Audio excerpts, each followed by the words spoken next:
In this true crime documentary, we uncover the twisted case of Jayna Murray. More than anything, I know the trauma our family has been through. I want no other family to go through this. And I felt the brutality was undescribable. Her mother, father, and two brothers sat through a grueling and graphic trial, sharing hugs of joy and relief with Jayna Murray's tearful friends after the verdict was read in court. On the morning of March 12, 2011, Rachel Ertley, the store manager of Lululemon, arrived just before 8 a.m., ready for another routine shift. But the lock was undone, which immediately set off an unease she could not ignore. Stepping inside, her stomach dropped. The shop looked as if a storm had passed through. Mannequins knocked over. Clothes scattered across the floor and crimson stains splashed across walls and even the ceiling. While trying to gather herself, Rachel froze as faint sounds reached her ears. It was the sound of someone moaning in pain. Her heart raced.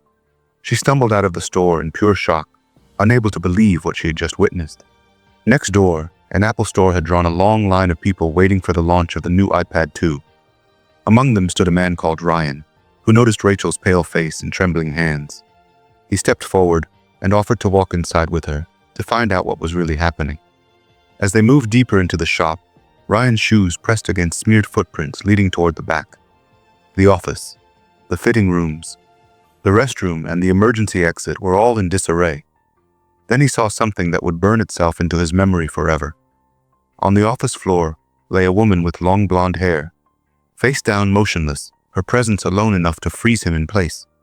Yet before his mind could process the horror, a low cry pulled his attention toward the restroom.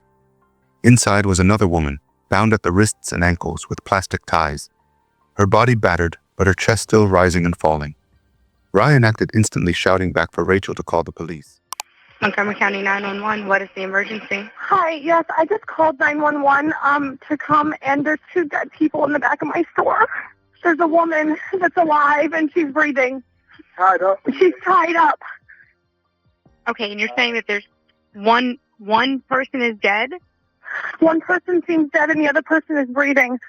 I need an ambulance right away. Did you see anything, or this is all? No, I didn't. I was too scared to walk back because it looked like there was a struggle.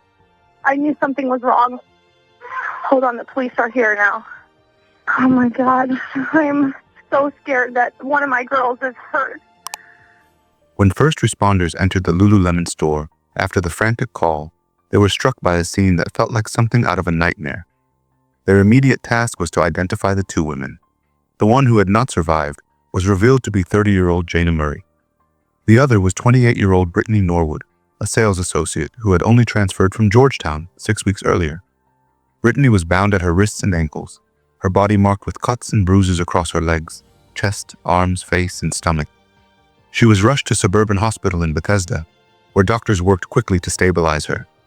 She was alive, though deeply shaken.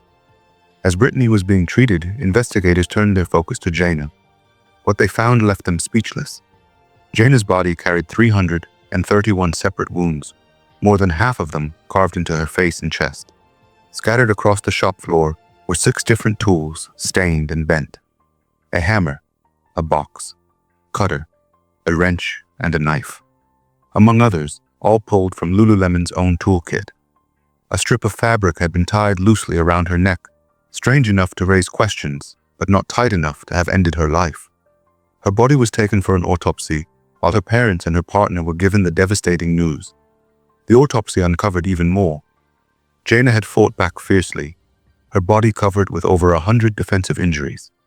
The final blow had been delivered to the back of her neck, but evidence showed she had remained conscious through much of the ordeal. A trail of stains led toward the back exit, even smeared across the handle of the emergency door. Wedged in the lock was a key belonging only to Jayna.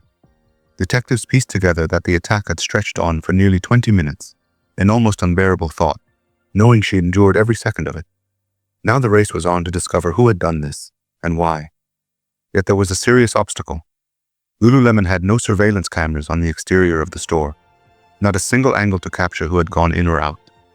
The only nearby lens was mounted outside the neighboring Apple store. When police reviewed that footage, they saw two men in dark clothing walking along the sidewalk around the time Jayna and Brittany had been attacked. But the camera was too far away and the images too unclear. With no solid leads, investigators turned to the only person who could shed light on what happened inside: Brittany Norwood, the survivor. Detective Deanna Mackey from Montgomery County Police visited Brittany the same day at the hospital. Where do you work? At Lululemon. And how long have you been there? Maybe a little over a month. I just transferred from our Georgetown store. Are you a worker? Or are you a manager? Or what? Educator, so just not a manager. And so you were working last night? Mm-hmm. And so it was just Jayna and you? Mm-hmm. From 7 to close. And she gave me her smart trips. And when we walked back out onto the floor, she was a little ahead of me, and there was someone who hit her in her face. I turned to try to leave a back exit door because it immediately sets the alarm up. Okay. And this guy just had me by the hair. So there's definitely two people? Yeah. Told me if I said another word, he would slit my throat. And Jayna kept yelling and fighting, and he just kept hitting her. And I think he drug her into the bathroom, and she was still trying to fight with him. And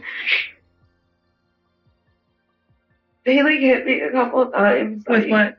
Just his hands, Okay. kind of on the side of my head, and was just yanking my hair. And then the other one came out, and he had zip ties. Okay. And he zip tied my feet together and my arms together, and then he got me across the stomach and across the chest, and I just wanted to stop. Police are on the hunt for two suspects involved in the murder of a woman and the sexual assault of her coworker. These two suspects showed up prepared to commit a crime. They were gloved up, they had masks. Jayna Murray is described as a valiant fighter who would not have hesitated to protect herself and her 27-year-old coworker who was beaten but survived. The police decided to follow the thread Brittany had offered. Outside the Lululemon store, officers kept watch and soon spotted the two mysterious men in black clothing. They were quickly brought in for questioning, and for a brief moment detectives thought they had cracked the case wide open. But that hope collapsed almost as fast as it appeared. The men were not dangerous strangers at all. They were waiters from a nearby restaurant simply walking home after their shifts. Their uniforms explained the dark clothing that had made them look so suspicious. Detectives dug deeper and reviewed countless hours of surveillance from previous nights. Again and again, the same men appeared, walking along the same sidewalk at the same time. It was part of their nightly routine, nothing more. Their alibis held firm too. On the night of the attack, they had been accounted for, at work and afterward. To erase any lingering doubt, they even volunteered DNA samples and shoe prints. All of it was sent off to be compared against the traces collected from the store. This lead had seemed so promising, yet dissolved into nothing, leaving investigators right back where they had started. Detectives were beginning to feel the weight of a dead end when an Apple Store employee stepped forward with a story that at first sounded like a breakthrough. He spoke about a homeless man often seen lingering near the street where the Lululemon shop stood. According to him, this man had a reputation for aggression and might have been involved. It sounded like a lead worth chasing, yet what came next infuriated investigators. The employee admitted that, on the night of the attack, he and others in the Apple Store had heard the cries of two women through the shared wall with Lululemon. They did not call the police. They chose to do nothing. The revelation lit anger in the veins of the officers. Two lives had hung in the balance while help was only feet away. Not long after the statement, the employee lost his job at Apple. Go downstairs, and all of a sudden we hear a scream. And I get closer to the wall, Okay. and I can hear what they're saying. What are they saying? So it was two females. One was hysterically crying, and the other one was like she was trying to talk to her, what's going on? The other girl eventually calms down and starts talking, but I don't hear. At that point, she's kind of mumbling. Okay. And then that's when I turn and it's oh, seems like there's drama going on. Did you ever hear any other voices or just the two? Just two female voices.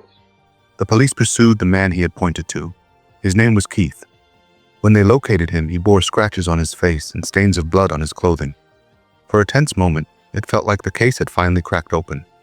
But once again, the truth twisted in another direction. Tests revealed the blood was not connected to either woman in the store. Keith had been in a street fight with another man that same night. The marks on his body had nothing to do with Lululemon. With this lid gone cold, investigators were forced to ask themselves a painful question. If the suspects outside the store were innocent, and the drifter was not involved, then could the answer lies much closer than anyone had dared to imagine. All investigators had to lean on was Brittany's account of two men bursting into the store. But on March 16th, the silence around the case cracked with a discovery that shifted everything. Jayna's car turned up just 3 blocks from the store. At first it seemed unremarkable until detectives looked inside. Stains lined the interior, and the lab confirmed they belonged to both Jayna and Brittany. The realization hit hard. If the attack had played out entirely inside the store, then how could traces of both women end up inside that car, only for them to be found back in the store? It was the first thread that didn't add up, and more unsettling threads soon followed. Later that very day, forensic results reached the detectives' desks, and the ground beneath Brittany's story began to crumble. There was no blood trail outside the store, yet inside the floor was smeared with footprints. This meant only 2 possibilities. The so-called attacker walked out barefoot after leaving the shoes behind. Or worse still, the attacker never left the store at all. The next revelation made Brittany's version even shakier.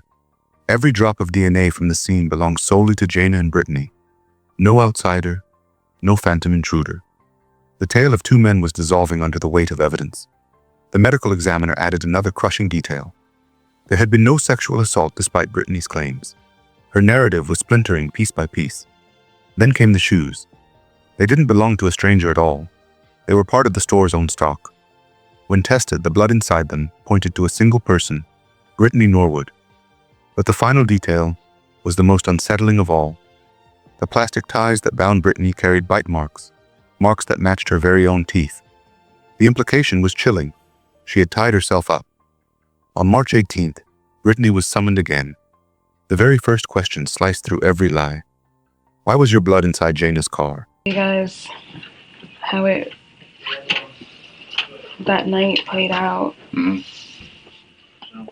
Prior to him sexually assaulting me and zip tying me, they made me move her car. Okay. I know where her car is. And they seemed to know where it was, where she was parked. Okay.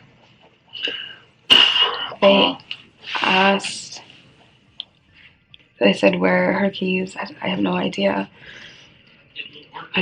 One of them punched me in my head and made me look through her coat and her bag for them. When I finally found them, they said if I was to pass anyone and open my mouth, I can consider myself dead. And that one of them would be watching the entire time. And I honestly don't remember the exact lot, but they said to cross, it's almost like on the other side of Wisconsin or something. Okay. From that street. I remember seeing a cop and I was just too scared to even flag him down, do anything. Was that like when you left the store or when you were parked? When I left the store. So when you first left the store, okay. And he was driving past in his car? I think so. Okay. And how did you fall onto Jayna? I mean, were you on your hands and your knees or straight down, face down? On my knees. Okay. Were you straddling her or were you actually physically pancaked on top of her or what? They pushed me on her and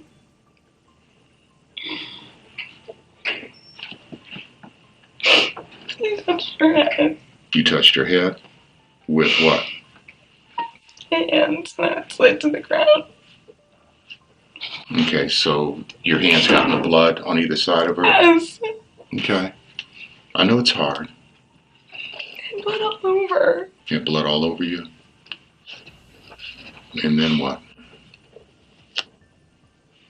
And what, did he say anything to you when he pushed you down? It's my fault. Okay.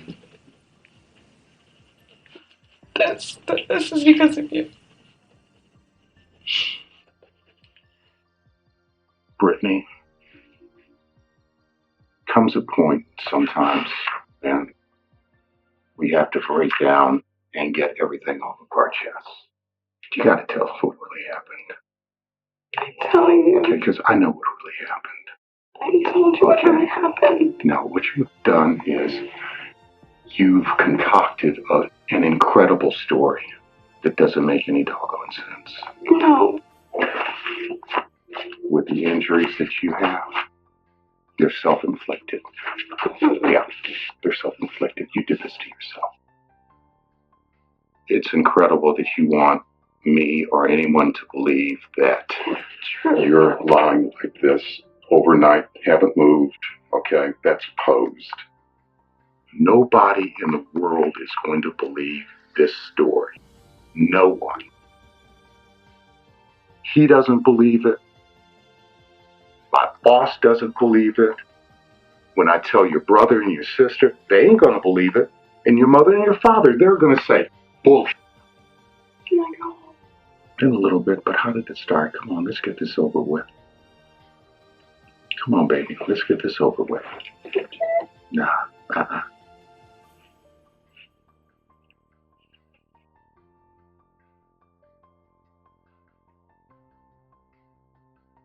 Listen, I don't know if they're gonna let you go. You tell me right now. Did you do it? I just want to go. Freddie, I'm not gonna let you go. But you need to tell me so I know how to talk to these guys.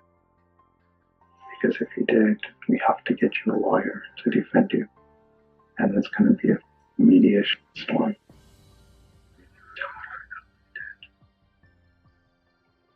I just don't want to talk about it. Brittany Norwood was officially charged with first-degree homicide.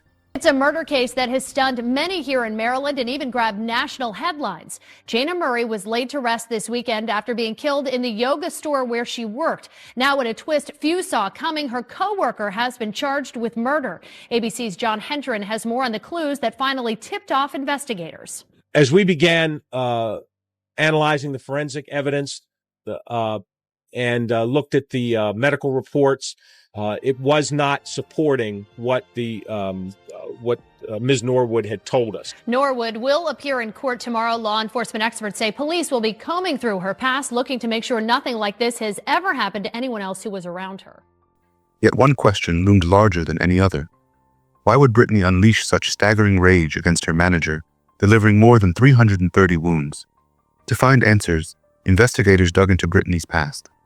What they uncovered was unsettling. Just 6 weeks earlier, she had been transferred from another store after being accused of theft. Despite this history, she was brought back into the fold at the Bethesda shop. The discovery raised the possibility of theft as a motive. But could stealing truly explain such overwhelming ferocity? Or was there something deeper simmering beneath the surface? It was then that Kayoma Nwebe stepped forward. Her words shed light not only on the true motive, but also on the fact that this act was not a sudden outburst or a fight that spun out of control, as Brittany's defense would later claim.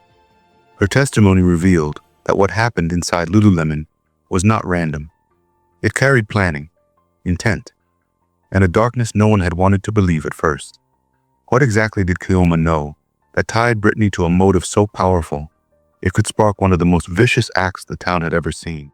Had you been told that, Brittany was suspected of stealing stuff? Mm-hmm. Okay. I'm part of the leadership team, so all of us knew, but we didn't have concrete proof. And then I remember I talked to Jayna. She called me at 9:46. She asked me, did I sell Brittany some crops? And I was like, no. And she was like, because when I back checked Brittany, she found a pair of crops in there that still had the tags on. Okay, so we got proof now. Okay, we have the proof that she stole something. Phone records confirmed that after Kayoma's call with Jayna, there was another crucial exchange. Brittany phoned Jayna, asking her to return to the store, claiming she had forgotten her Metro card. The two women entered the shop together, and at some point the conversation shifted. Brittany pleaded with her manager not to report her for stealing merchandise. Jayna refused to bend. That refusal was the final straw for Brittany, who feared losing yet another job and the shame of exposure. What followed was an eruption. Brittany turned to the tools within the store and launched into an attack, while Jayna desperately tried to fight back and reason with her. The struggle was long and filled with Jayna's attempts to survive. But once it was over, Brittany took control of the scene. She moved Jayna's car several blocks away, leaving behind a trail she could never fully erase. A witness later reported seeing Brittany inside the vehicle around that time. When he passed again an hour and a half later, she was still there. The trial opened in October 2011 before a jury of 6 men and 6 women. Montgomery County State's Attorney John McCarthy stood before them describing Brittany as manipulative, deceitful, and dangerously untrustworthy. He pointed to the mountain of evidence and the gaping holes in her story, arguing that society could never be safe with her free again. The defense countered by admitting Brittany caused Jayna's end, but argued it wasn't premeditated. They painted it as a heated fight that spiraled out of control. Yet the truth that lingered in the courtroom was undeniable. Brittany had chance after chance to stop. Instead, she kept striking. Jayna had remained alive through most of the ordeal, struggling, crying out, trying to flee. The sheer ferocity of what happened inside that store left the jury with little doubt. After only an hour of deliberation, they returned with their decision. Brittany Norwood was guilty of first degree. In January 2012, Judge Robert Greenberg handed down the sentence: life in prison with no chance of parole. He described Brittany's actions as cold, calculated, deliberate, and malicious. Then he turned to her directly, calling her conduct nothing short of terrorizing. He also turned his anger toward the Apple employees, who had ignored Jayna's cries for help through the wall, calling their failure a display of callous indifference. By 2015, Brittany had exhausted every avenue of appeal. Today, she remains behind bars at the Maryland Correctional Institute for Women in Jessup. Thank you for watching. If you enjoyed this video, don't forget to like and subscribe for more true crime documentaries. See you in the next video.